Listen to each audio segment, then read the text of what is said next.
योगी कथामृत पहला अध्याय। मेरे माता पिता एवं मेरा बचपन। परम सत्य की खोज और उसके साथ जुड़ा गुरु शिष्य संबंध प्राचीन काल से ही भारतीय संस्कृति की विशेषता रही है। इस खोज के मेरे अपने मार्ग ने मुझे एक भगवत स्वरूप सिद्ध पुरुष के पास पहुंचा दिया, जिनका सुघड़ जीवन युग युगांतर का आदर्श बनने के लिए ही तराशा हुआ था। वे उन महान विभूतियों में से एक थे जो भारत का सच्चा वैभव रहे हैं। ऐसे सिद्ध पुरुषों ने ही हर पीढ़ी में अवतरित होकर अपने देश को प्राचीन मिस्र यानी इजिप्ट एवं बेबीलोन के समान दुर्गति को प्राप्त होने से बचाया है। मुझे याद आता है, मेरे शैशव काल में पिछले जन्म की घटनाओं की स्मृतियां मेरे स्मृति पटल पर उभर रही थीं। तथापि ये स्मृतियां उन घटनाओं के घटित होने के क्रम के अनुसार नहीं थीं। बहुत पहले के एक जन्म की स्पष्ट स्मृतियां मुझ में जागती थीं, जब मैं हिमालय में रहने वाला एक योगी था। अतीत की इन झांकियों ने किसी अज्ञात कड़ी से जुड़कर मुझे भविष्य की भी झलक दिखाई। शिशु अवस्था की असहायता की अवमाननाओं की स्मृति मुझ में अभी भी बनी हुई है। चल फिर पाने में और अपनी भावनाओं को मुक्त रूप से व्यक्त कर पाने में असमर्थ होने के कारण मैं विक्षुब्ध रहता था। अपने शरीर की अक्षमताओं का भान होते ही प्रार्थना की लहरें मेरे भीतर उठने लगती थीं। मेरे व्याकुल भाव अनेक भाषाओं के शब्दों में मेरे मन में व्यक्त होते थे। विविध भाषाओं के आंतरिक संभ्रम के बीच मैं धीरे धीरे अपने लोगों के बंगाली शब्द सुनने का अभ्यस्त होता गया। यह थी शिशु मस्तिष्क की मन बहलाने की सीमा, जिसे बड़े लोग केवल खिलौनों और अंगूठा चूसने तक ही सीमित मानते हैं। इस मानसिक विक्षुब्धता और मेरा साथ न देने वाले शरीर के कारण कई बार मैं झल्लाकर आकुलता से रो पड़ता था। मेरी आकुलता पर परिवार में सबको होने वाला विस्मय मुझे याद है। सुखद स्मृतियां भी अनेक हैं। मेरी मां का दुलार और तुतलाने तथा लड़खड़ा के चलने के मेरे आरंभिक प्रयास। इन आरंभिक सफलताओं को सामान्यतः जल्दी ही भुला दिया जाता है, परंतु फिर भी ये आत्मविश्वास की स्वाभाविक आधारशिलाएं होती हैं। मेरी इन सुदूरगामी स्मृतियों का होना कोई अपूर्व बात नहीं है। अनेक योगियों के विषय में ज्ञात है कि उन्होंने जन्म मृत्यु के नाटकीय अवस्था परिवर्तन में भी अपने आत्मबोध को बनाए रखा। यदि मनुष्य केवल शरीर होता तो निसंशय उसकी मृत्यु के साथ ही उसका अस्तित्व समाप्त हो जाता। किंतु यदि युग युगांतर से सिद्ध महात्माओं ने सत्य प्रतिपादित किया है, तो मानव मूलतः अशरीरी सर्वव्यापी आत्मा है। शैशवावस्था की सुस्पष्ट स्मृतियों का होना विलक्षण तो है, किंतु ऐसी घटनाएं अति दुर्लभ भी नहीं। अनेक देशों में यात्रा करते हुए मैंने अनेक सत्यनिष्ठ स्त्री पुरुषों के मुख से उनकी शैशवावस्था की स्मृतियां सुनी हैं। मेरा जन्म पूर्वोत्तर भारत में हिमालय पर्वत श्रेणी के निकट स्थित गोरखपुर में 5 जनवरी 1893 ईस्वी को हुआ था। वहीं मेरे जीवन के पहले 8 वर्ष व्यतीत हुए थे। हम 8 बच्चे थे, 4 भाई और 4 बहनें। मैं मुकुंदलाल घोष भाइयों में दूसरा और माता पिता की चौथी संतान था। मेरे माता पिता बंगाली क्षत्रिय थे। दोनों ही संत प्रकृति के थे। उनके शांत एवं शालीन दाम्पत्य प्रेम में कभी कोई अनर्थक व्यवहार व्यक्त नहीं हुआ। माता पिता के बीच आपसी सामंजस्य चारों ओर चलने वाले 8 नन्हे जीवों के कोलाहल का शांत केंद्र था। मेरे पिता श्री भगवती चरण घोष स्वभाव से दयालु, गंभीर और कभी कभी कठोर थे। उनसे अत्यंत प्यार करते हुए भी हम बच्चे उनसे आदर युक्त दूरी बनाए रखते थे। वे असाधारण गणितज्ञ और तर्कशास्त्र वेत्ता थे और मुख्यतः अपनी बुद्धि से ही काम लेते थे। किंतु मां तो स्नेह की देवी थी और हमें केवल प्रेम के द्वारा ही सिखाती थी। मां के देहांत के पश्चात पिताजी अपनी आंतरिक कोमलता अधिक स्पष्ट रूप से व्यक्त करने लगे। तब मैंने देखा कि उनकी आंखों में प्रायः मेरी मां की आंखों की झलक दिखाई पड़ती थी। मां के सानिध्य में हम बच्चों का बचपन में ही धर्म ग्रंथों के साथ कटु मधुर परिचय हो गया। अनुशासन की आवश्यकता पड़ने पर मां रामायण और महाभारत से प्रसंगोचित कहानियां हमें सुनाती थीं। ऐसे अवसरों पर डांट और शिक्षा दोनों ही साथ साथ चलते थे। पिताजी के प्रति आदर के प्रतीक स्वरूप कार्यालय से उनके घर आने पर उनका स्वागत करने के लिए शाम में मां हम बच्चों को कपड़े आदि पहनाकर ध्यानपूर्वक तैयार करती थी। पिताजी भारत की तत्कालीन बड़ी कंपनियों में से एक बंगाल नागपुर रेलवे यानी बीएनआर में उपाध्यक्ष यानी वाइस प्रेसिडेंट के समकक्ष पद पर कार्यरत थे। यात्रा उनके कार्य का एक हिस्सा थी। हमारा परिवार मेरे बाल्यकाल में अनेक शहरों में रहा। मां गरीबों की सहायता के लिए सदा तत्पर रहती थी। पिताजी भी इस मामले में करुणापूर्ण दृष्टिकोण रखते थे, परंतु अपनी आर्थिक सीमा के अंदर ही व्यय करना पसंद करते थे। एक बार 15 दिनों में मां ने गरीबों को खिलाने में पिताजी की मासिक आय से अधिक रकम खर्च कर दी। इस पर पिताजी ने मां से कहा, मैं तुमसे केवल इतना ही कहना चाहता हूं कि कृपा करके अपना दान धर्म उचित सीमा के अंदर करो। मां को अपने पति की यह सौम्य उलाहना भी व्यथाजनक लगी। बच्चों को किसी प्रकार के मतभेद का कोई आभास दिए बिना मां ने एक घोड़ा गाड़ी मंगवाई। नमस्कार, मैं अपने मायके जा रही हूं। प्राचीन धमकी। हम लोग चकित होकर विलाप करने लगे। उसी समय संयोगवश हमारे मामा वहां आ गए। उन्होंने पिताजी के कान में फुसफुसाकर धीरे से कोई परामर्श दिया। निसंशय सदियों से चला आ रहा कोई उपाय। पिताजी के कुछ संधिजनक स्पष्टीकरण के बाद मां ने खुशी खुशी घोड़ा गाड़ी लौटा दी। अपने माता पिता के बीच मेरे द्वारा देखे गए एकमात्र विवाद का इस प्रकार अंत हुआ। परंतु एक विशेष संवाद मुझे याद आता है। कृपया अभी अभी घर पर आई एक असहाय महिला को देने के लिए मुझे 10 रुपए दीजिए। मां की मुस्कुराहट में मनाने की अपनी एक शक्ति थी। 10 किस लिए? 1 रुपया काफी है। पिताजी ने इसके साथ एक औचित्य समर्थन भी जोड़ दिया। जब मेरे पिताजी और दादा दादी की अचानक मृत्यु हो गई, तब मैंने गरीबी को पहली बार अनुभव किया। मीलों चलकर स्कूल जाने से पहले मेरा नाश्ता होता था केवल एक छोटा केला। कॉलेज पहुंचने तक मेरी अवस्था इतनी बुरी हो गई कि मैंने एक धनी न्यायाधीश से मासिक 1 रुपए की सहायता के लिए प्रार्थना की। उसने यह कहते हुए मना कर दिया कि 1 रुपया भी मूल्यवान होता है। मां के हृदय से तत्काल तर्क उभरा, उस 1 रुपए के मना किए जाने की आपको कितनी कड़वी याद है? क्या आप चाहते हैं कि यह महिला भी आपके द्वारा इन 10 रुपयों को मना किए जाने की वैसी ही दुखद स्मृति अपने मन में रखे जिनकी उसे तीव्र आवश्यकता है? तुम जीती। पराभूत पति की सनातन भाव भंगिमा के साथ पिताजी ने अपना बटुआ खोला और कहा, यह लो 10 रुपए का नोट। उस महिला को यह मेरी शुभकामनाओं सहित दे दो। किसी भी नए प्रस्ताव पर पहले नहीं कह देना पिताजी का स्वभाव था। इतनी सहजता से मां की सहानुभूति जगाने वाली उस अपरिचिता के प्रति पिताजी का रवैया उनकी स्वभावगत सतर्कता का एक उदाहरण था। तत्क्षण कोई बात स्वीकार कर लेने में अनिच्छा वस्तुतः सोच विचार के बाद निर्णय के सिद्धांत का पालन मात्र है। मैंने सदा ही देखा कि पिताजी उचित और संतुलित निर्णय लेते थे। यदि मैं अपने अनेकानेक अनुरोधों के पक्ष में एक दो अच्छे तर्क प्रस्तुत कर देता, तो वे सदा ही मेरी इच्छा पूरी कर देते, चाहे वह इच्छा छुट्टियों में भ्रमण यात्रा की हो या नई मोटरसाइकिल की। अपने बच्चों के बाल्यकाल में पिताजी अनुशासन में उनके साथ दृढ़ता बरतते थे, परंतु स्वयं किसी वैरागी की तरह सरल सात्विक जीवन व्यतीत करते थे। उदाहरणार्थ, वे कभी थिएटर नहीं गए, बल्कि विभिन्न आध्यात्मिक साधनाओं में और भगवत गीता पढ़ने में ही उन्हें आनंद आता था। उन्होंने सारे सुखोपभोगों का त्याग कर दिया था, यहां तक कि वे जूतों की एक जोड़ी का भी तब तक प्रयोग करते थे जब तक कि वह बिल्कुल ही प्रयोग न करने योग्य न हो जाए।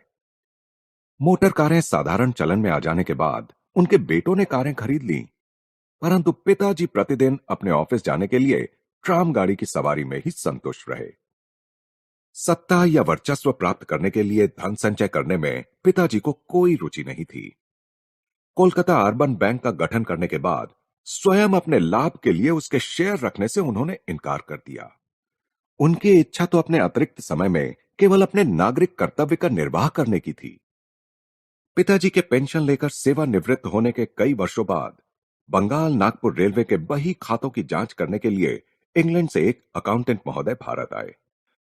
विस्मित जांच अधिकारी ने देखा कि पिताजी ने उचित समय पर अदा न किए गए किसी बोनस के लिए कभी कोई आवेदन नहीं किया था।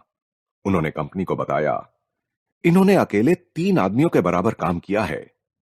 पिछली क्षतिपूर्ति स्वरूप इनका 1,25,000 रुपया कंपनी से निकलता है। कंपनी के कोषाध्यक्ष ने उक्त रकम का चेक पिताजी को भेज दिया, पर मेरे पिताजी ने इस घटना को इतना नगण्य माना कि वे परिवार को इसकी सूचना देना भी भूल गए। बहुत बाद में मेरे सबसे छोटे भाई विष्णु ने बैंक द्वारा दिए गए विवरण में इतनी बड़ी धनराशि जमा देखकर पिताजी से इसके बारे में पूछा था। भौतिक लाभ में इतना उल्लसित क्यों हो?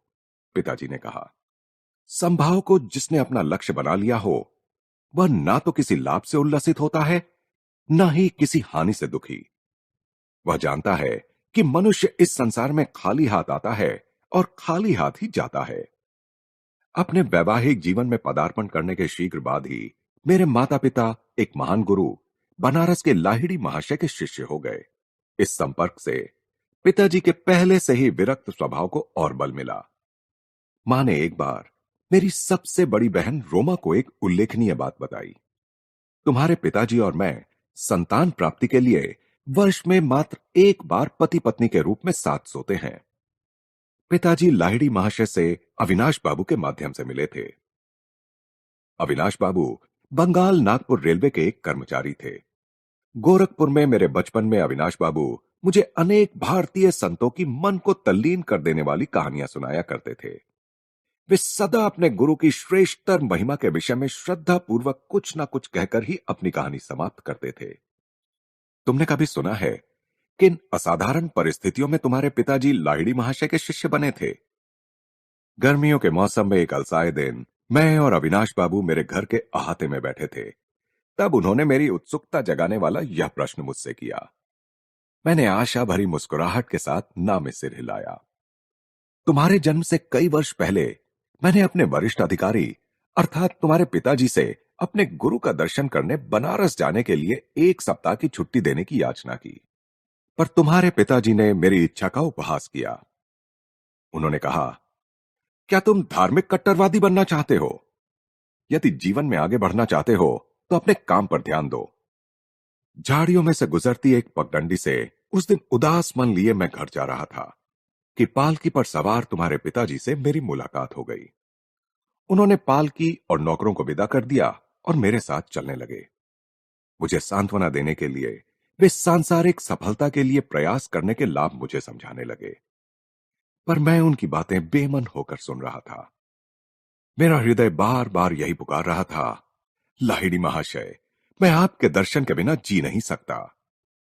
हम लोग चलते चलते एक सुनसान मैदान के किनारे पहुंच गए, जहां सांध्यकालीन सूर्य की किरणें लहराती ऊंची जंगली घास पर चमक रही थी। हम लोग उस मनोरम दृश्य को देखने के लिए रुक गए। वहां उस मैदान में हमसे कुछ ही गज की दूरी पर मेरे महान गुरु अकस्मात प्रकट हो गए।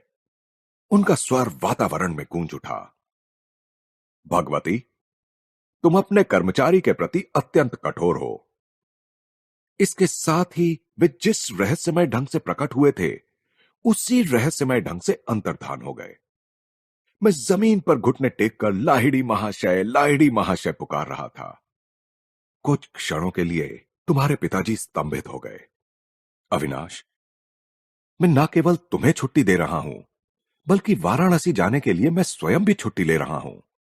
तुम्हारी सहायता करने के लिए जब चाहे अपनी इच्छा के अनुसार प्रकट होने की शक्ति रखने वाले इन महान लाहिड़ी महाशय के दर्शन मुझे करने ही होंगे। मैं अपनी पत्नी को भी साथ लूंगा और इन महान गुरु से प्रार्थना करूंगा कि वे हमें अपने आध्यात्मिक पथ में दीक्षित करें। क्या तुम हम दोनों को उनके पास ले चलोगे? अवश्य। अपनी प्रार्थना के इस चमत्कारपूर्ण उत्तर को पाकर और घटनाओं के इतने शीघ्र अनुकूल मोड़ लेने पर मेरा मन आनंद से गदगद हो उठा था। अगले दिन शाम को तुम्हारे माता पिता और मैं रेलगाड़ी से वाराणसी के लिए चल पड़े। अगले दिन हम लोग वहां पहुंचे तो कुछ दूर तक घोड़ा गाड़ी से गए और फिर तंग गलियों में से चलते हुए मेरे गुरु के घर पहुंचे। उनका घर आसानी से दिखाई नहीं पड़ता था। उनकी छोटी सी बैठक में प्रवेश करने पर वहां हमेशा की तरह पद्मासन में बैठे हुए गुरुदेव को हमने प्रणाम किया। उन्होंने अपनी हृदय वेदी आंखें झपकाईं और उन्हें तुम्हारे पिताजी पर स्थिर कर दिया। भगवती, तुम अपने कर्मचारी के प्रति अत्यंत कठोर हो। 2 दिन पहले घास भरे मैदान में कहे हुए वही शब्द उन्होंने फिर से दोहराए। फिर उन्होंने आगे कहा, मुझे खुशी है कि तुमने अविनाश को आने की अनुमति दी और साथ में तुम भी अपनी पत्नी को साथ लेकर यहां आ गए। तुम्हारे माता पिता को अत्यंत आनंद हुआ कि गुरुदेव ने उन्हें क्रिया योग की दीक्षा दी।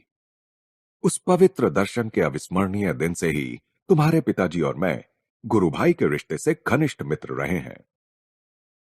लाहिड़ी महाशय ने तुम्हारे जन्म में विशेष रुचि दिखाई थी। तुम्हारा जीवन निश्चय ही स्वयं उनके जीवन के साथ जुड़ा रहेगा। गुरुदेव का आशीर्वाद कभी निष्फल नहीं होता। मेरे जन्म के थोड़े ही दिन बाद लाहिड़ी महाशय ने इस जगत से प्रस्थान कर लिया। पिताजी का जहां जहां भी स्थानांतरण होता था, वहां वहां लाहिड़ी महाशय की एक सुंदर अलंकृत फ्रेम में सजी हुई फोटो हमारे पूजा घर में देवताओं के चित्रों और मूर्तियों के साथ विराजमान रहती थी। लगभग रोज ही सुबह और शाम को मां और मैं उस पूजा वेदी के सामने ध्यान लगाकर बैठते थे और चंदन से पुष्प अर्पण करते थे। धूप और गुग्गल के साथ साथ अपनी संयुक्त भक्ति द्वारा हम उस ईश्वरत्व की पूजा करते थे जो लाहिड़ी महाशय में पूर्णतः अभिव्यक्त हुआ था। उनकी उस फोटो का मेरे जीवन पर जबरदस्त प्रभाव पड़ा। जैसे जैसे मैं बड़ा होता गया, वैसे वैसे मेरे मन में उस महान गुरु का विचार अधिक दृढ़ होता गया। ध्यान में प्रायः मैं देखता कि उनकी छवि उस छोटे से फ्रेम से बाहर आ गई है और जीवित रूप धारण कर मेरे सामने बैठ गई है। जब मैं उनके ज्योतिर्मय शरीर के चरणों का स्पर्श करने का प्रयास करता, तब वे बदलकर पुनः चित्र बन जाते। जब मैंने बाल्यावस्था से किशोरावस्था में प्रवेश किया, तो देखा कि फ्रेम में जकड़ी लाहिड़ी महाशय की छोटी सी छवि मेरे मन में जीवित ज्ञान प्रदायिनी उपस्थिति बनकर विराजमान हो चुकी है। किसी उलझन या परीक्षा की घड़ी में मैं प्रायः उनसे प्रार्थना करता और अपने अंतर में उनका सांत्वनादायक मार्गदर्शन पाता। पहले पहले तो मुझे दुख होता था कि वे शारीरिक रूप में जीवित नहीं थे, किंतु जैसे जैसे मुझे उनकी गुप्त सर्वव्यापकता का पता चलता गया, वैसे वैसे मेरा दुख कम होता गया। अपने उन शिष्यों को जो उनके दर्शन के लिए अति लालायित रहते थे, वे प्रायः लिखा करते थे, जब मैं सदा तुम्हारे कूटस्थ यानी दिव्य दृष्टि की पहुंच में हूं, तो मेरे अस्थि मांस को देखने के लिए आने की क्या आवश्यकता है। लगभग 8 वर्ष की आयु में मुझे लाहिड़ी महाशय की फोटो के माध्यम से चमत्कारी स्वास्थ्य लाभ का आशीर्वाद प्राप्त हुआ। इस अनुभव ने मेरे प्रेम को और भी अधिक उत्कट कर दिया। जब मैं बंगाल के इच्छापुर में अपने पारिवारिक घर में रह रहा था, तब मुझे हैजा हो गया। मेरे बचने की कोई आशा नहीं रही। डॉक्टर कुछ भी नहीं कर पा रहे थे। मेरे बिस्तर के पास बैठी मां ने भाव विह्वलता के अतिरेक के साथ मेरे सिर के ऊपर टंगी लाहिड़ी महाशय की फोटो की ओर देखने का मुझे इशारा किया। उन्हें मन ही मन प्रणाम करो। वे जानती थीं कि प्रणाम करने के लिए हाथ उठाने की शक्ति मुझ में नहीं बची थी। यदि तुम सचमुच अपनी भक्ति प्रकट करोगे और अपने अंतर में उनका चरण स्पर्श करोगे, तो तुम्हें जीवन दान मिल जाएगा। मैंने उनकी फोटो की ओर देखा तो वहां आंखें चौंधियाने वाला प्रखर प्रकाश दिखाई पड़ा, जिसने मेरे शरीर और पूरे कमरे को अपने में समा लिया। मेरी मिचलाहट और अन्य अनियंत्रणीय लक्षण समाप्त हो गए। मैं स्वस्थ हो गया। तत्क्षण ही मुझ में इतनी शक्ति आ गई कि अपने गुरु में अपार श्रद्धा रखने वाली मां का मैंने झुककर चरण स्पर्श किया। मां बार बार उस छोटी सी फोटो पर अपना माथा टेक रही थी। हे सर्वव्यापी गुरुदेव, मैं आपकी कृतज्ञ हूं कि आपके आलोक ने मेरे पुत्र को अच्छा कर दिया। मैं समझ गया कि उन्होंने भी उस तेजोमय ज्योति का दर्शन किया था, जिसकी महिमा से मैं उस साधारणतया प्राण घातक साबित होने वाली बीमारी से एकाएक अच्छा हो गया था। मेरे पास जो कुछ भी अनमोल चीजें हैं, उनमें एक वह फोटो भी है। स्वयं लाहिड़ी महाशय द्वारा पिताजी को दी गई यह फोटो एक पवित्र स्पंदन से युक्त है। इस फोटो के पीछे भी एक चमत्कारिक कहानी है। मैंने यह कहानी पिताजी के गुरु भाई काली कुमार राय से सुनी थी। ऐसा प्रतीत होता है कि लाहिड़ी महाशय को अपनी फोटो खिंचवाना अच्छा नहीं लगता था। एक बार उनके विरोध के बावजूद उनकी और उनके कई शिष्यों की, जिनमें काली कुमार राय भी शामिल थे, एक सामूहिक फोटो खींची गई। पर उस समय फोटोग्राफर के आश्चर्य की सीमा न रही जब उसने देखा कि उस फोटो में सब शिष्यों के चित्र तो एकदम स्पष्ट दिखाई दे रहे थे, परंतु बीच में जहां उसने लाहिड़ी महाशय का चित्र होने की सार्थक आशा की थी, वहां कोई आकृति नहीं थी। वह स्थान बिल्कुल खाली था। इस विस्मयकारी घटना पर खूब चर्चा हुई। एक शिष्य गंगाधर बाबू ने, जो एक कुशल फोटोग्राफर थे, डींग मारी कि लाहिड़ी महाशय चाहे जो कर लें, वे उनकी फोटो अवश्य खींच सकते हैं। अगले दिन प्रातःकाल जब गुरुदेव लकड़ी की बेंच पर पद्मासन में बैठे थे और उनके पीछे एक कपड़े का पर्दा भी लगा दिया गया था, तब गंगाधर बाबू अपने साथ सामान के साथ वहां पहुंच गए।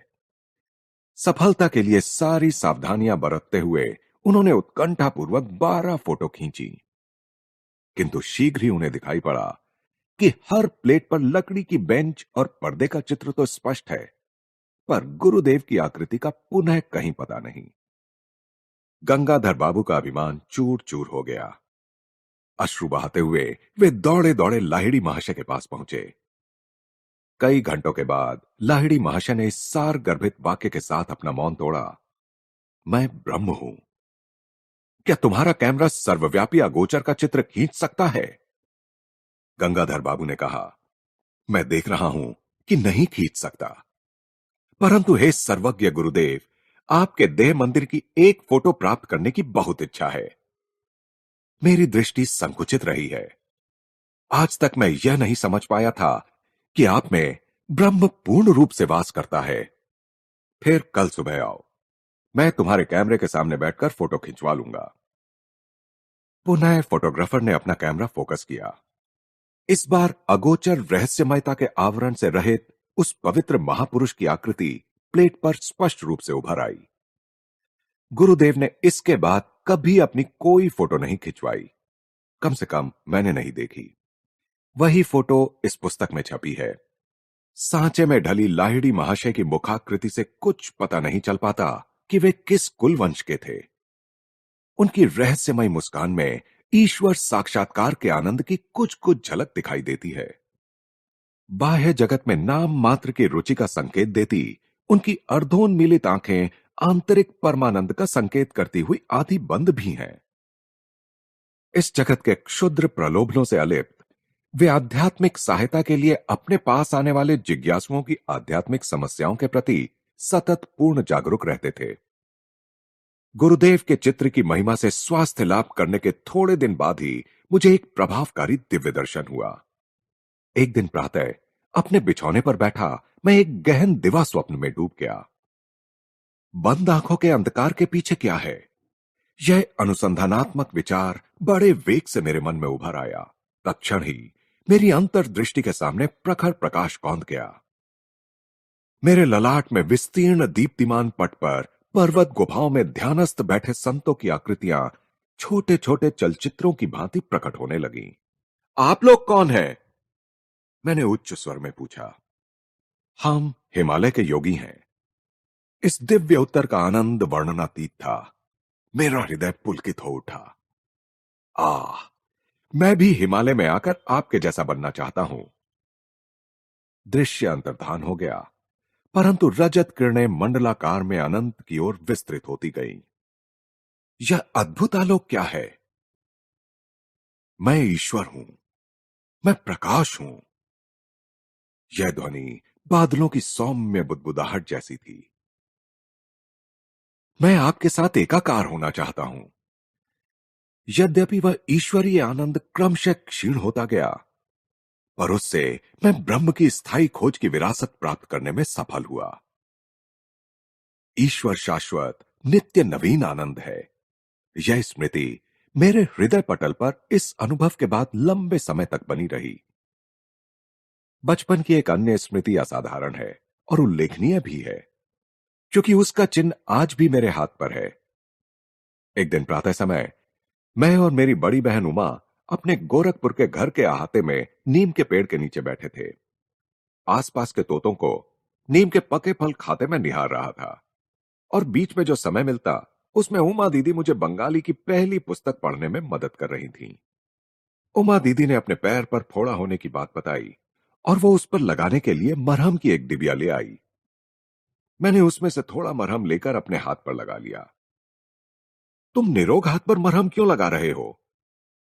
बात ऐसी है दीदी, मुझे लग रहा है कि कल मुझे यहां फोड़ा होने वाला है। चल, झूठा कहीं का। दीदी, जब तक तुम कल सुबह क्या होता है यह देख नहीं लेती, तब तक मुझे झूठा नहीं कह सकती। मुझे क्रोध आ गया। उमा पर उसका कोई असर नहीं पड़ा और उसने 3 बार अपने व्यंग्य को दोहराया। एक दृढ़ निश्चय मेरी आवाज में ध्वनित होने लगा जब मैंने धीरे धीरे कहना शुरू किया। मैं अपनी इच्छा शक्ति के बल के साथ कहता हूं कि कल मेरे हाथ पर इसी जगह एक काफी बड़ा फोड़ा निकल आएगा और तुम्हारा फोड़ा सूजकर दुगना हो जाएगा। सुबह मेरे हाथ पर एक बहुत बड़ा फोड़ा निकल आया और उमा का फोड़ा आकार में दुगना हो गया। मेरी बहन चीखती हुई मां के पास भागी। मां, मुकुंद जादू टोना करना सीख गया है। मां ने गंभीर होकर मुझसे कहा कि हानि करने के लिए मैं शब्द शक्ति का प्रयोग कभी ना करूं। मैंने मां का वह उपदेश सदा ही याद रखा है और उसका पालन किया है। मेरे फोड़े का इलाज चीरे से हुआ। डॉक्टर के चीरे से बना चिन्ह आज भी मौजूद है। मेरे दाहिने हाथ पर मनुष्य के शब्द की शक्ति का नित्य स्मरण दिलाता हुआ यह चिन्ह स्मारक के रूप में विद्यमान है। गहरी एकाग्रता के साथ उमा को कहे गए उन साधारण एवं प्रकटतः हानि रहित प्रतीत होने वाले शब्दों में बम के सदृश विस्फोट कर निश्चित परिणाम उत्पन्न करने की, यद्यपि परिणाम हानिकर थे, पर्याप्त शक्ति निहित थी। बाद में मेरी समझ में आया कि किसी के जीवन को संकट से बचाने के लिए वाणी की विस्फोटक स्पंदन शक्ति का सदुपयोग किया जा सकता है और इस प्रकार बिना चिन्ह या कष्ट रहित शल्य चिकित्सा की जा सकती है। हमारा परिवार पंजाब के लाहौर शहर में स्थानांतरित हुआ। वहां मैंने देवी काली के रूप में जगन माता का एक चित्र प्राप्त किया। हमारे घर की बालकनी में इस चित्र का अनौपचारिक मंदिर बना। मेरे मन में अनायास ही यह निश्चित विश्वास पैदा हो गया कि उस पवित्र स्थान पर की गई मेरी किसी भी प्रार्थना को पूर्ति का ताज पहना दिया जाएगा। एक दिन वहां उमा के साथ खड़े होकर मैं 2 लड़कों को 2 घरों की छतों पर पतंग उड़ाते देख रहा था।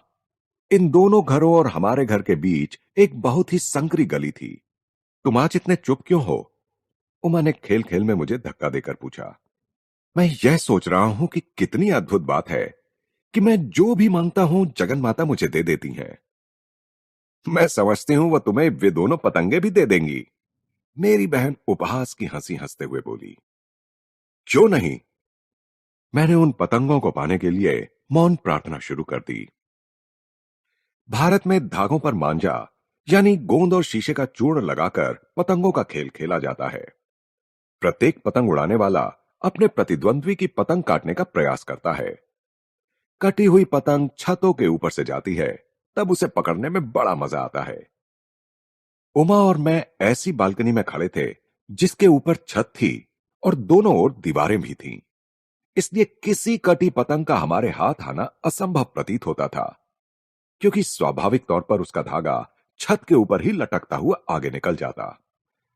गली के उस पार पतंग उड़ाने वालों ने अपना खेल शुरू किया। एक धागा कट गया। तत्क्षण ही पतंग मेरी दिशा में लपकी। अचानक हवा बंद हो जाने के कारण वह पतंग एक क्षण के लिए स्थिर हो गई और इसी बीच उसका धागा सामने वाले घर के ऊपर उगे नागफनी के एक पौधे में उलझ गया। मेरे पकड़ने के लिए एक पूरा फंदा बन गया। मैंने यह पुरस्कार उमा को सौंप दिया। यह तो केवल एक असाधारण संयोग था, न कि तुम्हारी प्रार्थना का उत्तर। यदि वह दूसरी पतंग भी तुम्हारे पास आ जाए तो मैं मानूंगी। दीदी की काली आंखों से उनके शब्दों की अपेक्षा कहीं अधिक विस्मय प्रकट हो रहा था। मैंने तीव्रता से अपनी प्रार्थनाएं जारी रखीं। उस दूसरे पतंग उड़ाने वाले के जोर से झटका मारने के कारण उसका धागा भी टूट गया। हवा में नाचती हुई पतंग मेरी ओर आने लगी। मेरे सहायक नागफनी के पौधे ने फिर से धागे को उलझाकर आवश्यक फंदा बना दिया ताकि मैं उसे पकड़ सकूं। मैंने अपना यह दूसरा पुरस्कार भी उमा को भेंट कर दिया। सचमुच जगन माता तुम्हारी प्रार्थना सुनती हैं। यह सब मेरे लिए विलक्षण है। दीदी भयभीत मृगशावक की भांति भाग गई।